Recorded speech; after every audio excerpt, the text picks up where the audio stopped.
Tons and tons of IDV news, and I'm a little sick, as you can tell. Maybe more than just a little bit. Let's begin. Welcome back to another episode, guys. It's really difficult to talk today, and I have no idea how I sound. Editing this is going to be a ton of fun. There's so much content that we need to talk about today, so I do apologize for any audio-only listeners that, of course, gotta be suffering a little bit during this episode, but suffer with me as we go through all of this, because it's going to be a lot of fun to talk about. First of all, this week we should be getting Knight available in rank. I don't believe that he's available already, and usually they release the characters to rank mode a week after they're released to everyone to purchase in the store. He might also be added to other game modes. I have yet to play against him as far as I remember, so I'm looking forward to experiencing playing against him maybe in 2v8 or something that I play a little bit more. Another thing that we're getting this week is we're getting the continuation of the Halloween event and of course its story. I'm not really paying that much attention to the Halloween story event this year, and I usually don't pay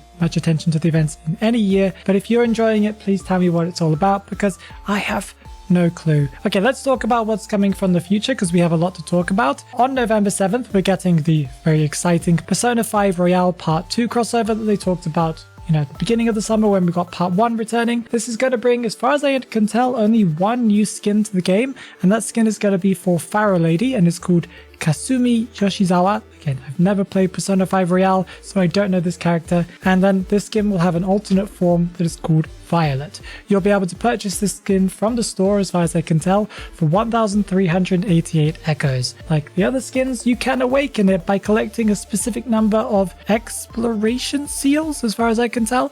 But yeah, that's how you kind of get the Violet alternate form that you'll be able to switch between whenever you want to. There will also be a sharing event that will be part of this event, where you'll be able to share on Twitter or Facebook or whatever to get 800 inspirations. There are going to be event rewards, although I'm not really sure what the event itself will be like, where you'll be able to get an emote, portrait, and more rewards, possibly even accessories and furniture. That seems to be what they announced. We might also be getting some returning content. The posters seem to have skins from previous kind of part 1, but they didn't really say anything as far as I could tell regarding that, so not really sure too much about that. Something that you guys are probably very excited about, and I personally am also very excited about, is the reveal of the new Hunter. And of course, we knew it was going to be connected to the new story event that's coming up next month, and the character is called Hullabaloo, and it is essentially just Acrobat's Hunter form, and he looks really cool. I'm looking forward to seeing which skins he gets in the future, because he's a very interesting design with the springs on his arms and stuff like that. He will be coming on November 14th. There are some details that we've been given about this Hunter. I'm going to quote it directly.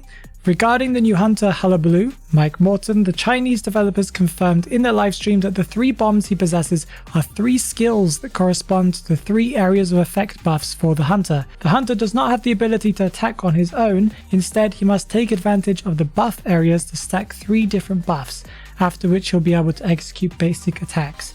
He's not going to be a map control hunter. He's apparently going to be a chase hunter, pursuit hunter, but his attack mechanics are just a little bit more complicated and more unique than the characters we've had so far. So I'm very interested in seeing what he does and what they mean by him having to stack effects. Also on November 14th, we're getting a Season 34 Essence 3 that of course brings along his S-tier skin, Hullabaloo's new S-tier skin called TheDarkKing. He's wearing some like frilled clothes, like actor clothes, burning hair, and possibly star effects whenever he attacks and stuff. There's also the A-tier skin for Weeping Clown called Extinguished Sun, and the A-tier skin for Dancer called Wandering Moonlight, all again themed around the Hullabaloo event. That also means that we cannot forget to mention that also on November 14th, we're getting the new story event that I think is going to be called the Moonlit River Park Story. This event will have a public map that you'll be able to visit. There'll be an event share reward where you'll be able to get up to 10 Season 34 Essence 3s. And also during the event, if you complete the event and participate in the story and stuff like that, you'll be able to get a ton of rewards, including an A-tier skin for Soul Weaver called Under the Spotlight. We do not know what it looks like. They've only given us the silhouette. A B-tier skin for Acrobat called Final Performance. 20 Season 34 Essence 3s, so that means you'll get 20 here and then 10 for sharing, so that's 30 in total.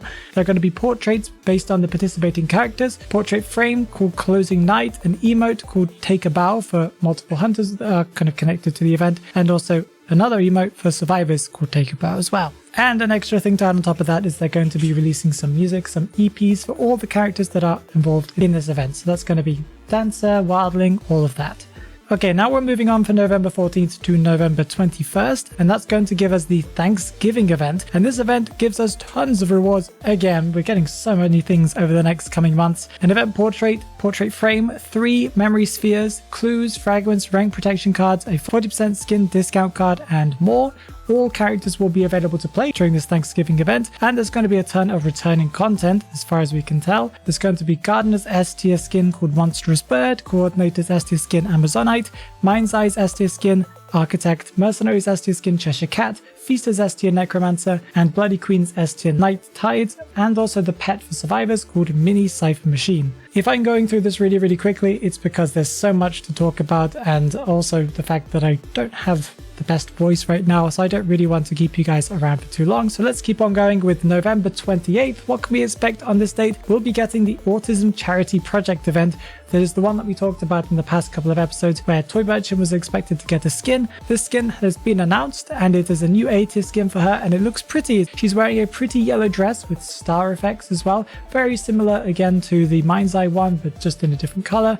And yeah, it's really nice. The event itself will also bring a portrait called Light Keeper that is themed around the Toy Merchant skin, and also a Toy Merchant emote called Special Heart that I guess will be reminiscent of the emote for Mind's Eye, but maybe with hearts instead of stars. I don't know.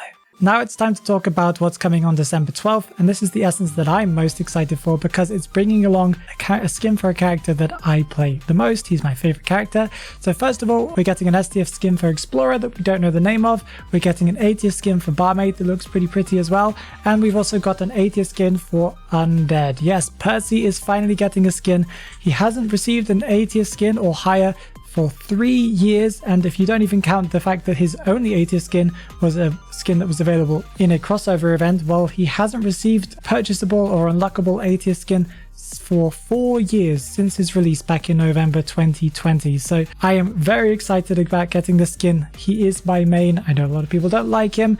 I like him. I like his playstyle, and I think he looks kind of cool. And this skin, in my opinion, looks fantastic. I was really worried he was going to get a Santa costume because they did announce he was getting a skin, but we dodged a bullet there, or at least I dodged a bullet there. Okay, let's talk about another thing that's coming on December 12th, and that is Season 35's Logic Path that has been revealed, including an A-tier skin for Painter that seems to be called Multicolor Printing, that seems to be red and black themed, that seems to have black feathers or something like that. It's kind of interesting. It's a little bit different than the ones we've had so far. They also revealed his B-tier accessory, a portrait and portrait frame, again themed around the skin. And they also revealed the Season 35 rank rewards that are going to be coming out with Season 35, of course. The S-tier is for First Officer, and it's called Desperate Voyager. It's a boat on a stormy ocean, so I can imagine it's going to have some lightning and maybe some dark ocean effects, because First Officer doesn't really get that many accessories. There's also going to be an A-tier for Puppeteer called Entangled that seems to be like a red flaming ring keychain thing. I don't know what it is. You guys can tell me what it is. And an A-tier for Clark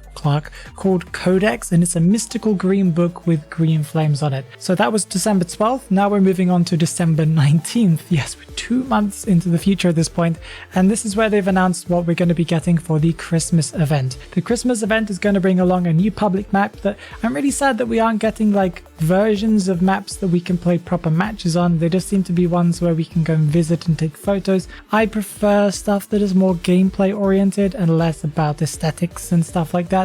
You know, what can we do? This is what we're getting, and I'm sure you guys really like the public map events. I usually go in once for the event and then I just leave. The event will also bring rewards, including B-tier skins, including a B-tier skin for Guard 26 and also for Magician. There's going to be an A-tier or possibly S-tier for Mad Eyes that I think is going to be available in the store called the Silent Night Spectacular, or possibly the Silent Night Magician. I've seen 2 different names in 2 different places. He's a sorcerer or a magician, and it's a really cool looking skin. I think it's worth getting if you play Mad Eyes, or even if you don't, just to add to the collection, I guess. If you missed previous year's Christmas skins, well, they'll be added to the store. They're going to be bringing back Gamekeeper's A-tier skin Christmas Reindeer, Evil Reptilian's A-tier skin Christmas Party, and First Officer's A-tier skin called Star Seeker. The emote resonance for, you know, the specific hunters and survivors that have used those in previous year's events. In the Spyglass store, you'll be getting a ton of B-tier skins added to that. including the B tier Christmas skins for Gardener, Hellember, Barmaid, Cowboy, Photographer, Entomologist, Coordinator, and also Sculptor, and the returning B tier pet called Naughty Bruce. On December 26th, the day after Christmas, we'll be getting a new piece of content. From the 26th onwards, we'll be getting different skins that are the Deduction Star skins, and they'll be releasing, I'm assuming, once a month or once every couple of months. Don't know which one's going to be releasing first, but the skins are for Patient, it's called Romeo, Cheerleader, Rising Star, Hermit, Rural Pastor, Composer, Forgotten George, is that correct? I might have to double check that. Journalist, Alice in Dreamland, and Fool's Gold Miner. As for some things that we don't really have specific dates on, they're adding 2 new game modes that I'm assuming are going to be permanent game modes, but they're really, really unique and exciting. This is more what I expected NetEase to add when they talked about adding game modes. The first game mode that they announced is called Scribbled Ideas, and that's coming at the end of December. We don't know exactly when. This mode, although I haven't really paid too much attention to the entire video and I didn't read all of the little notes on the video, seems to be a make your own map kind of mode, or make your own game mode kind of thing. I guess a lot of you guys are very familiar with as you guys play Roblox and stuff. I haven't really played Roblox, but I know that you can do game design through there. So this lets you kind of create your own maps or edit existing maps to be able to create your own versions of them by moving around walls, deleting walls, adding cipher machines, deleting cipher machines. And they even made an example of where you can make your own game mode, for example, where you have like a survivor trying to decode 3 cipher machines in like a kind of alley kind of way. You have Gamekeeper who physically can't move, but he's able to use this hook, and he's got to try and hook you from a distance, you know, whilst you're dodging him and completing cipher machine progress. So it's really, really interesting. I guess it's really up to your own imagination, and I'm really looking forward to see what people do, because I think this could breathe a ton of extra life into the game mode. They could just remove all of the existing game modes to be able to make place for this. I really want to see what you guys do, and maybe they'll give us an option to be able to share it with other players. And there's also a new game mode that they've announced called Turning Point Card, and I really didn't pay too much attention about this one's about. It seems to be a normal gameplay kind of mode where it's 1v4, I think you decode, but upon completing a cipher machine or upon hitting a survivor or something like that, I believe you get an option to kind of select a card that will give you like a buff or something like that. They call it a roguelike version of Identity 5, and these kind of things can include faster attack recovery or speed boosts or even other things like that. So really interesting. I don't know if I'll like this one, but it does sound a little bit chaotic, like Crystal Ball Turret mode, that not a lot of people play as far as I know, but who knows, this might be a little bit more popular as it is more based on the normal game mode that we have. You see that video that's on the screen right there? Make sure you click it because YouTube thinks that you'll like it, and I think my voice will be a little bit better in those videos.